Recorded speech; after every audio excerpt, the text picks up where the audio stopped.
I think it's all good. I think I've solved the problem. Welcome back to Scratches. It has been such a long time since I've recorded. I'm a little bit rusty, I think. Um, what time is it, first of all? It's 2 o'clock p.m. My items. I think the last time I played this, we visited the nursery.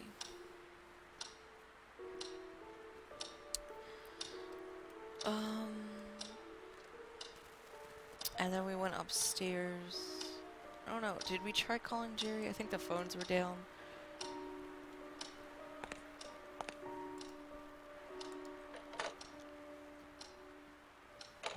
Yeah. I remember something about a hammer. It's really been this long. Um, I did have a nice vacation though. Like, so nice that it was so tempting to just not even come back. But here I am. Um, wrong room. Remember something? A dream about a hammer. I think I already did check, but we're gonna check again.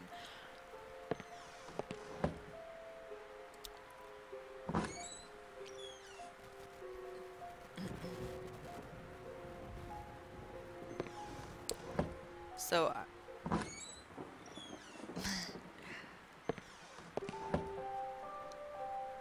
oh, well, I clearly have some exploring to do in this room.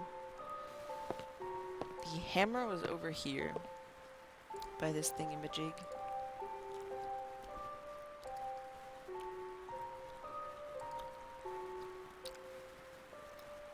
Hmm.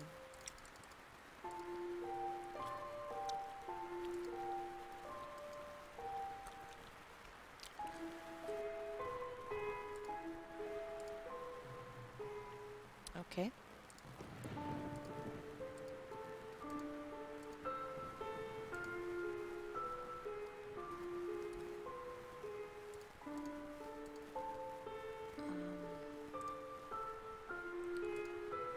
Well, I'll come back.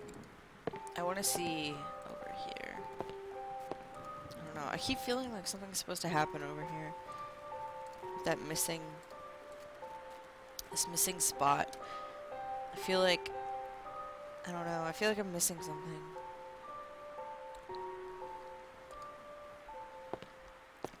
This too. I feel like I should be able to take this.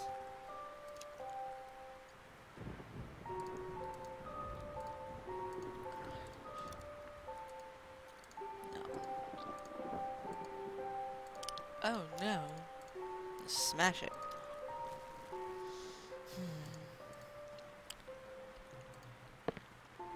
Oh, let me try the knife here.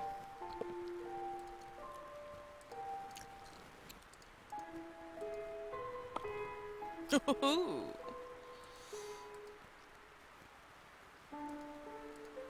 Okay.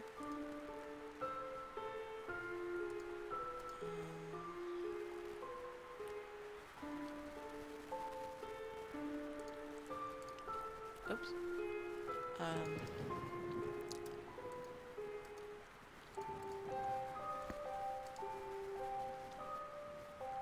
Hopefully I can get back into this. Um. It's not that I don't want to. I do. It's just I'm so rusty. I don't even. Um.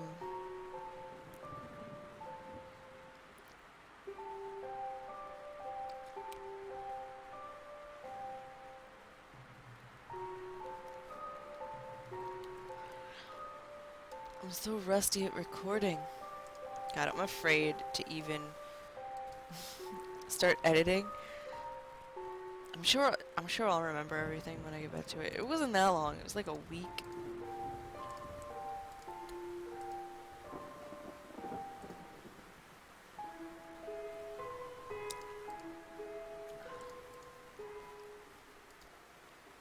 It didn't need to be oiled.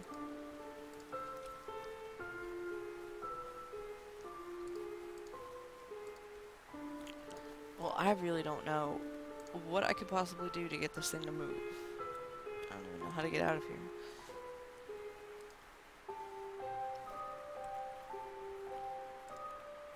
Was I doing that right?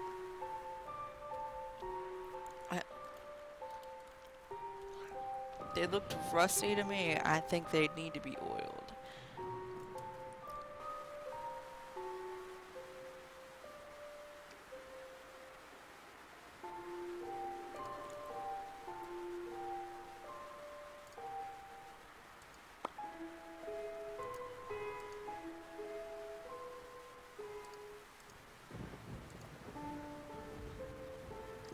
Are you kidding? Okay, that's what I thought.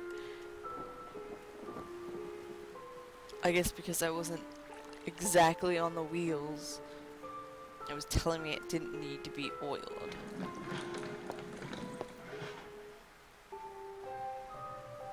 Oh, there's a door. Right? Oh, yeah. Oh, that's a window. Oh.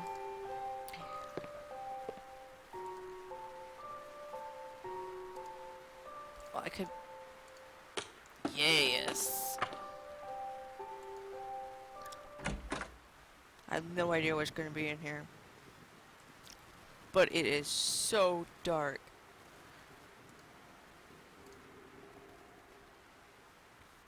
Whoa! Oh, yeah, yeah, yeah. Okay.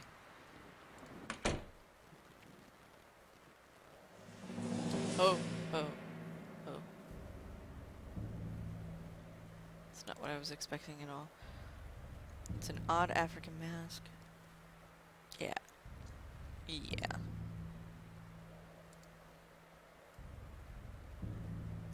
Well, what's flickering?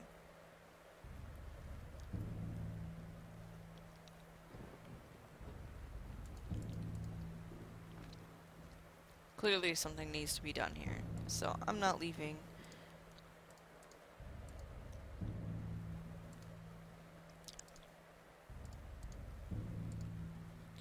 If there's enough light at the moment, why can I not investigate?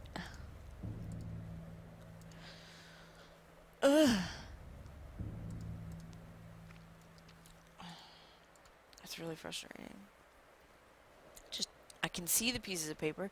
Bring them into the light.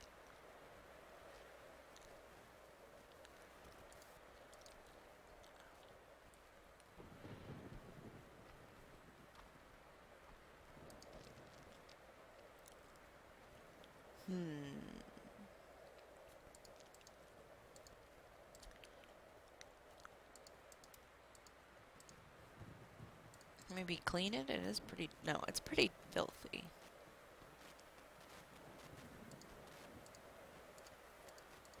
There's really nothing else I can do in this room. Because this corner is too dark, or there are notes. Notes just chilling out, ready to be read. And this thing's like, nope. It's frustrating.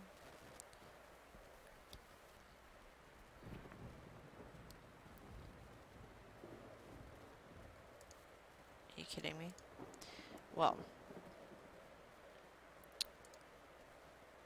it's saying that this corner is too dark. Maybe there's a specific place I need to put this?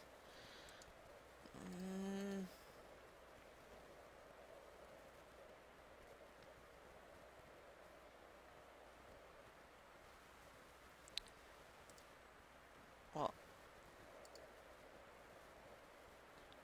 it was funny that I said I'm not leaving here until I figure out what I need to do. Because I can't leave here until I figure out what I need to do.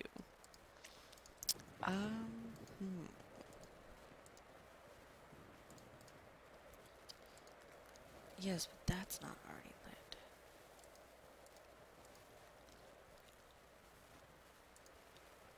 What in the world could I do here? I'm under some stairs. It's pretty neat. A can't see the floor anywhere. There needs to be something I'm missing. I really hope I'm not trapped in here.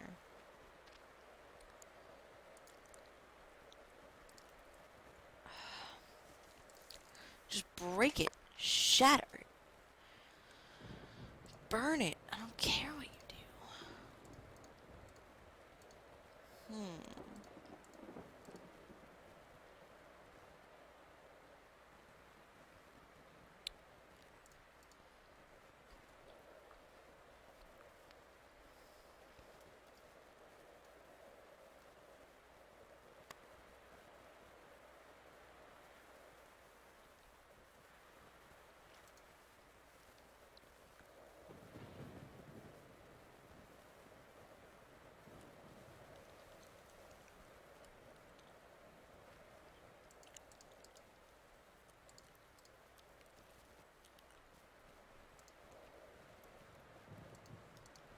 Um.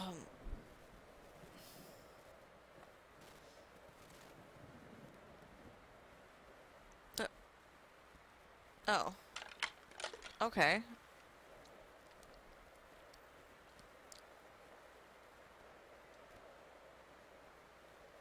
Oh. I don't know why you just didn't extinguish it in the first place. Letter. July 3rd.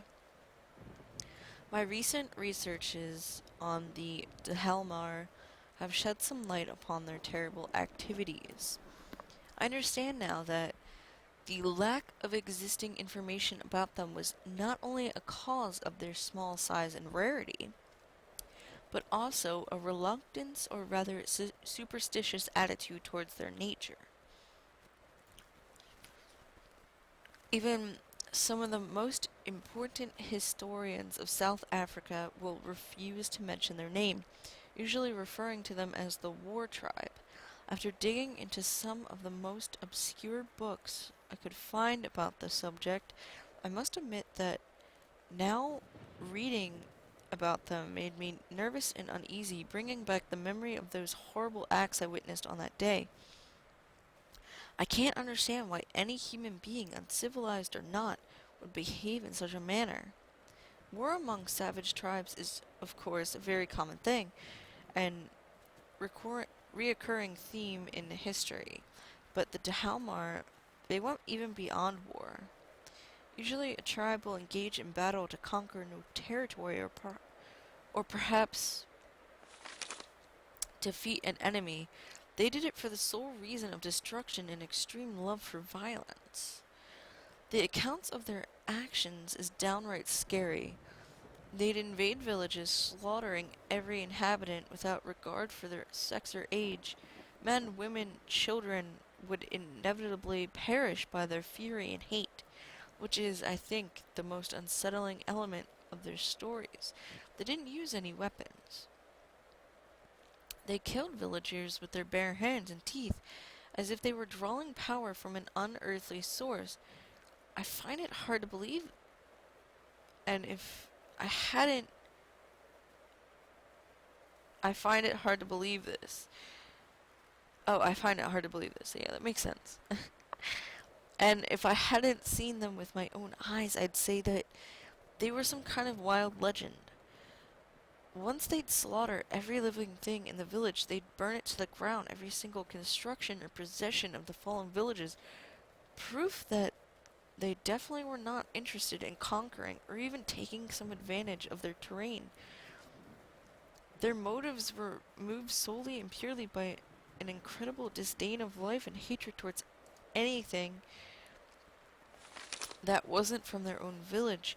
That is another curious thing. They somehow managed to sustain a constant population level, as if they controlled exactly the amount of people needed for an attack, but at the same time warrant survival using their few existing resources. I feared that this wasn't some kind of wondrous organization system, but rather an elimination process of a useless member or an unnecessary child. I dare not think about it, but I'm afraid this would explain why they didn't need to hunt for food. They feasted upon themselves. Now, I know the mask I took stands for. Now I know what the mask I took stands for, and I shiver at the thought of it. I must confess I'm worried. I don't know why, but I fear for my life.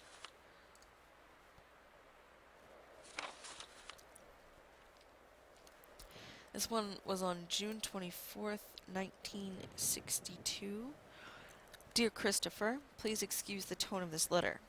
I know I must sound like a raving madman, but I truly can't find a proper way to put it together all the thoughts that have been taking my sleep away these past days. There is a reason behind all these recent adversities. It's the mask, Christopher. It's that mask I told you about.